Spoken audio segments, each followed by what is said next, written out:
성탄에 관한 누가복음의 기록은 아주 짧습니다. 예수님이 탄생한 아주 핵심적인 내용이 누가복음 2장 1절부터 7절까지에 있습니다.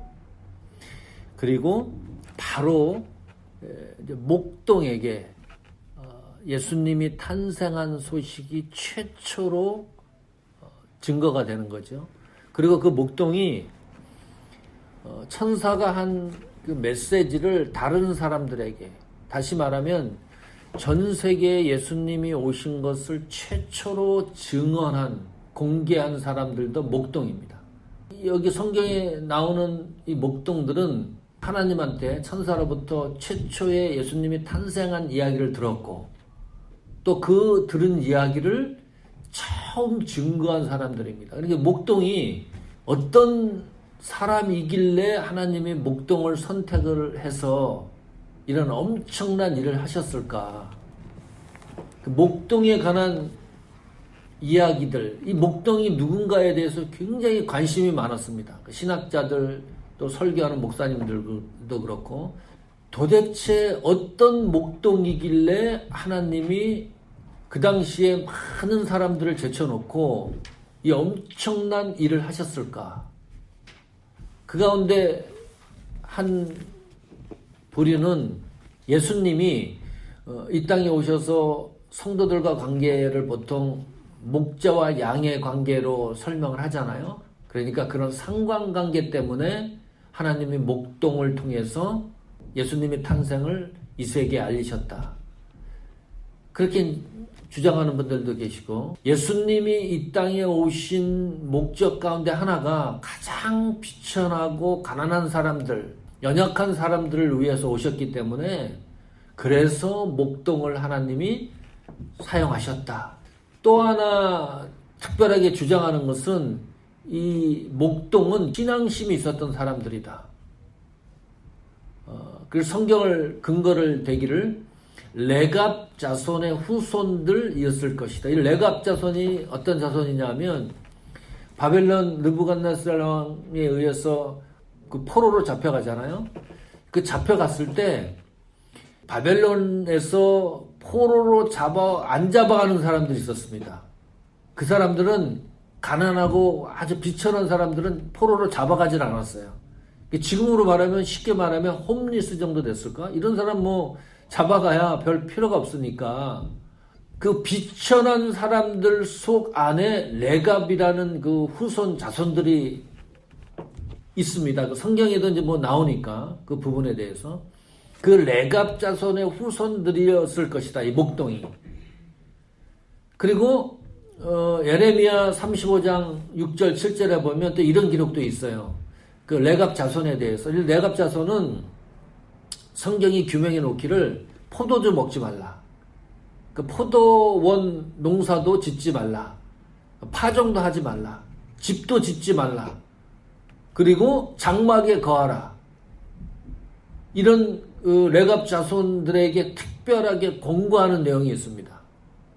그래서 이 레갑 자손이 신앙심이 투철하고 하나님을 믿는 그런 부류의 후손들인데, 이 후손들이 예루살렘 근방으로 흩어져 있다가 그 가운데 한 무리가 목동이었을 것이다. 그래서 하나님이 그 목동을 사용했을 것이다. 이렇게 이야기를 하는 거죠. 제가 한 이야기를 들으시고 어떤 것이 아주 정당한 것 같은가요? 왜 하나님이 목동을 사용했을까요? 첫 번째, 두 번째, 세 번째. 어떤 것일까요? 궁금하죠. 이게 왜냐하면 최초의 사건이기 때문에 더 이제 궁금한 건데, 가장 근접한 정답은 모른다가 정답이에요. 정확하지가 않다. 왜냐하면 성경이 일단 얘기를 안 하고 있어요. 성경이 침묵하고 있어요. 그래서 이 목동이 누구인가, 또 이름도 모르고 왜 하나님이 목동을 선택해서 이런 일을 하셨는가에 대해서는 우리는 모르겠다입니다. 근데 한 가지 분명한 사실이 있습니다. 목동 입장에서 보면 이건 하나님 앞에 엄청나게 받은 은혜죠. 어마어마한 은혜죠. 생각해 보십시오. 우리가 예수 믿으면서 많은 은혜를 받잖아요. 개인적으로 은혜 받고 뭐 교회적으로도 은혜를 받고 하나님 말씀을 통해서 은혜를 받고 그러는데 내가 이 세상 살면서 최고의 은혜가 뭐였을까? 그 은혜들이 있거든요. 하나님이 개인들에게 주는 아주 스페셜한 은혜가 있습니다. 그런데 이 목동의 입장에서는 이건 어마어마한 은혜예요. 야, 세상에요. 예수님이 이 땅에 마리아를 통해서 오신다고 하는 이 사건을 누구만 알았냐 하면 하나님과 마리아와 요셉밖에 몰랐어요. 그런 얘기를 마리아가 요셉이 얘기했겠습니까? 돌아다니면서. 천사가 나타나서 성령이 잉태했다 그러더라고요. 믿을 사람도 없고 뭐 이상하다고 얘기했을 거고. 그러니까 그냥 하나님이 천사가 예고한 대로 감추고 10개월 동안 있다가 예수님이 태어난 거잖아요. 태어나고 나서도 그래요. 또 마리아가 이분이 예수님이다 하면 누가 이걸 믿어줘요 도대체. 그리고 그 가운데 예수님이 태어나신 그 때쯤에 비밀을 안 사람, 그러니까 마리아와 요셉 부부 말고 그 사람이 목동이었으니까 이건 보통 은혜가 아니죠. 하나님의 모든 역사의 핵심을 알고 있는 목동이었는데 목동이 어떤 이유와 조건에 의해서 하나님이 선택했는지는 우리는 모르지만 분명한 사실 하나는 이 목동은 하나님 앞에 은혜 받은 사실이라는 것은 이해할 수 있는 거죠. 잘 생각해 보시면 내가 구원받은 조건과 이유가 그래서 옛날에 그 할머니 할아버지들이 기도할 때 보시면 이런 기도 내용에 이런 기도가 많았어요. 전능하신 하나님, 버러지 같은 우리가 무엇이간데 하나님이 우리를 사랑해 주셔서 구원받게 해주신 거 감사합니다. 그 조건을 모르니까 그냥 버러지 같은 게 조건이에요. 아무리 생각해도 내 조건이 없어요. 왜 내가 예수를 믿는지, 내가 왜 하나님 앞에 은혜를 받았는지에 대해서는 나는 몰라요. 지난주 목요일 날 그 독후감 시상식을 LA JJ 그랜드 호텔에서 했었는데 그 수상자 된 사람들 중에 목사님도 응모를 하고 뭐 또 아주 뭐 선교사님도 응모를 하고 그러는데 지금 4회째가 되는데 목사님 작품은 한 번도 선정된 일이 없어요. 야, 그 희한하죠. 그러니까 독후감이라는 거는 뭐냐면 명제가 간단하거든요. 내가 어떤 책을 읽고 느낀 감정 그리고 그 책이 나에게 어떤 적용이 돼서 변화가 일어난지를 쓰는 거가 독후감이거든요. 이게 너무 단순하니까 어떤 생각을 하면 거기다 이제 포장을 하는 거예요. 덧칠을 하고. 그러다 보니까 다른 작품이 나와요. 독후감을 쓰라 그랬는데 설교를 하는 거예요. 그 책을 서평을 하고 비평을 하는 거예요. 주최 측에서 요구하는 것은 독후감인데 나중에 덧칠을 하다 보니까 이거는 뭐 독후감도 아니고 설교나 무슨 교훈식, 특히 목사님들은 그 책을 읽고 나서 그냥 뭐 열정적으로 그렇게 한다고 설교하는 식으로. 그러니까 수상권 안에 들어가지 못하는 거죠. 예수 믿는다는 게 너무 단순해요. 그냥 요한복음 3장 16절에 하나님이 세상을 이처럼 사랑해서 예수님이 이 땅에 오셨다. 그래서 그 예수님을 그냥 믿기만 하면 멸망하지 않고 영생을 얻는다. 이것이 너무 심플하니까 여기다 덧칠을 하는 거예요. 포장을 해요. 그러니까 뚱한 복음이 탄생하는 거죠. 지금 이 목동이 하나님의 은혜를, 그런 은혜를 받은 거예요. 도저히 모르는 은혜. 왜 하나님이 나를 왜 선택하시고 불러주셔서 이 예수 그리스도가 이 땅에 오신 것을 최초로 알게 하셨는가? 이 놀라운 은혜들을 목동이 체험을 하고서 그 은혜를 놓치지 않습니다. 우리가 하나님의 은혜를 받으면 그것이 아주 스페셜한 은혜가 우리 개인들한테 주어질 수가 있는데 어떤 사람은 그 은혜를 잘 놓치지 않습니다. 그런데 어떤 사람들은 하나님이 주신 은혜가 너무너무 큰데 그 은혜를 그냥 휴지 조각처럼 상실하는 사람들이 있습니다. 오늘 예수님 탄생의 목동이 받은 은혜를 생각해 보십시오. 이 목동은 그 은혜를 받고 지체 없이 움직였습니다. 마태복음 2장 16절에 보니까 빨리 가서 마리아와 요셉과 구유에 누인 아기를 찾아가 보자 그랬습니다. 그 움직인 겁니다. 예수님 탄생에 대해서 알리라고 하는 그 음성을 듣고 그 은혜를 받고 이 목동은 바로 움직이기 시작을 했습니다. 그러니까 은혜는 사역입니다. 은혜 받은 사람은 반드시 일하게 되어 있습니다. 목동은 특별한 직업이 아닙니다. 비참한 직업입니다. 비천한 거죠. 왜냐하면 그 당시 유대 규례에도 부정한 사람들로 생각을 했습니다. 목동은 365일을 가축과 있어야 돼요. 주의를 지킬 수가 없어요. 그 양떼들 때문에. 그 유대인들이 생각했을 때는 완전히 그 직업 자체가 사람으로 취급도 아니하고 부정한 직업으로 이제 생각을 했던 거죠. 이 목동들이 하나님한테 은혜를 받고 예수님이 탄생한 것을 찾아서 마리아에게 그리고 그 주위에 있던 사람들에게 전하는 거잖아요. 뭐 신학자도 아니고 또 성경의 박사도 아니고 그냥 단순 목동입니다. 이 목동이 와서 예수님 탄생을 알린다? 듣는 사람을 생각해 보십시오.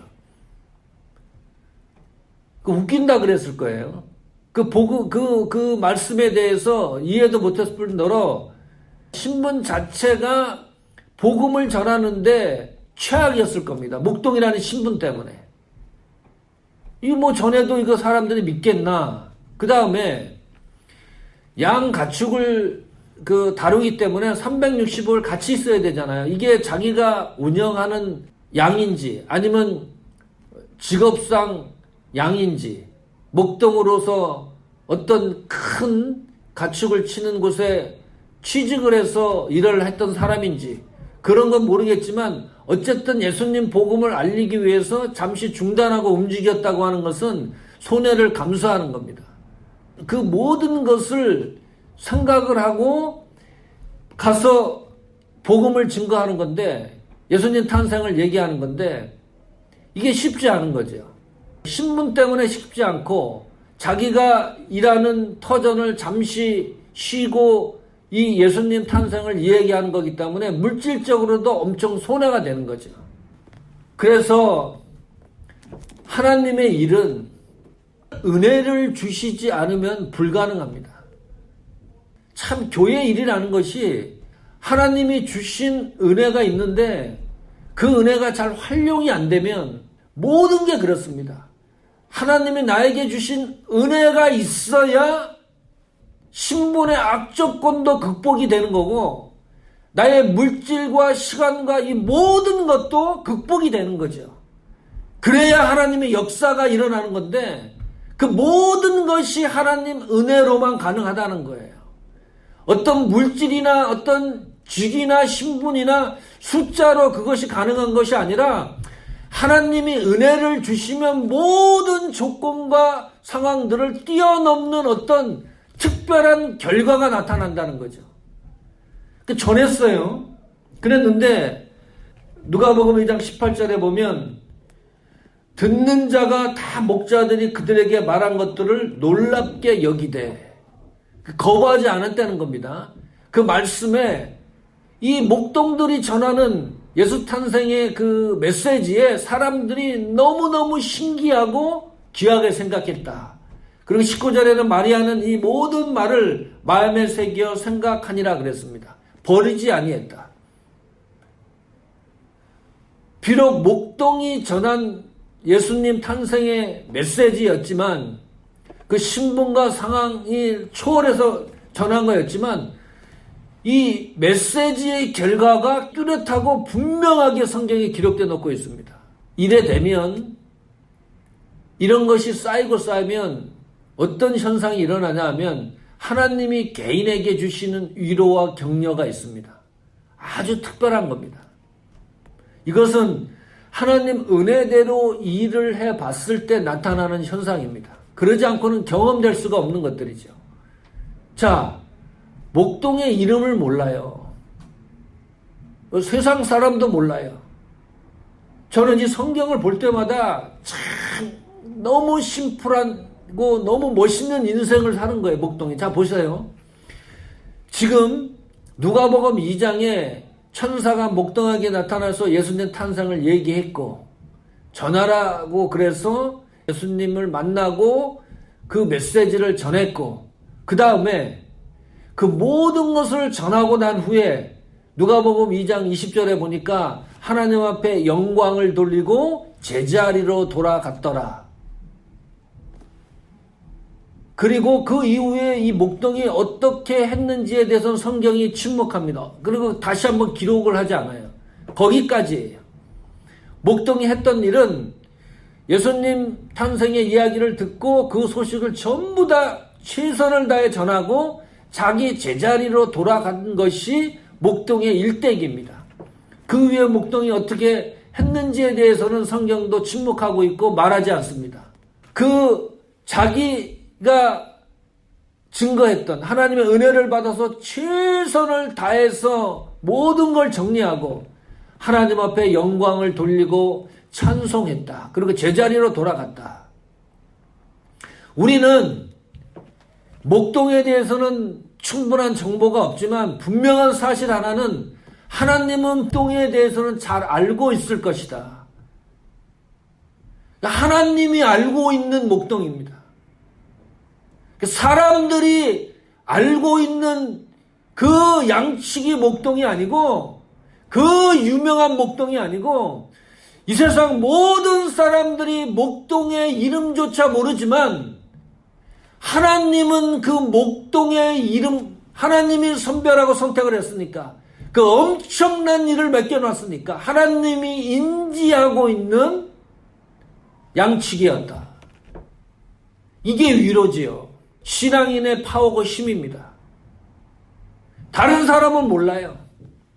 그런데 하나님이 주시는 은혜와 하나님이 주시는 그 은총으로 내가 점점 강해지고 내가 힘이 생기고 능력이 생긴다고 하는 하나님이 주시는 위로와 격려가 분명히 있습니다. 그것이 은혜에 대한 놀라운 축복이죠. 성탄절을 생각하면서 말씀 전해드린 것처럼 하나님이 나에게 주신 특별한 은혜가 뭘까? 혹시 그 은혜를 상실하지는 않는 걸까? 은혜를 내가 놓친 것은 아닐까? 그거 한번 이번 성탄에 목동을 통해서 저희들이 얻는 아주 귀중한 포인트입니다. 두 번째는 그 하나님이 나에게 은혜를 주셨다면 그것이 내 사역과 어떻게 연결이 되었는가? 그 주신 은혜가 상실되거나 소멸되거나 정지되지는 않았는가? 그 하나님 주신 은혜가 내 속에서 살아 역사를 했다 그러면 그것이 어떤 사역으로도 연결이 되어야 되는데 거기에 중단된 것은 아닌가? 목동이 은혜를 받고 움직여서 증거한 것처럼 조건과 환경의 최악에서도 움직인 것처럼 하나님 주신 은혜를 내가 잘 활용하고 있었는가? 그리고 그런 일들을 통해서 하나님이 나에게 주신 위로와 격려가 무엇일까? 어떤 힘을 주었는가? 그 하나님이 주신 힘과 능력으로 또 다음 해에도 우리 교회와 여러분들이 이 세 가지 특별 하나님이 성탄해 주신 은혜 속에서 하나님의 은혜와 그 은혜가 사역으로 연결이 되고 하나님 주신 은혜, 위로와 격려가 우리 교회와 여러분의 신앙생활 속에 변하지 않고 열마가 되고 결실이 되기를 간절히 축원합니다.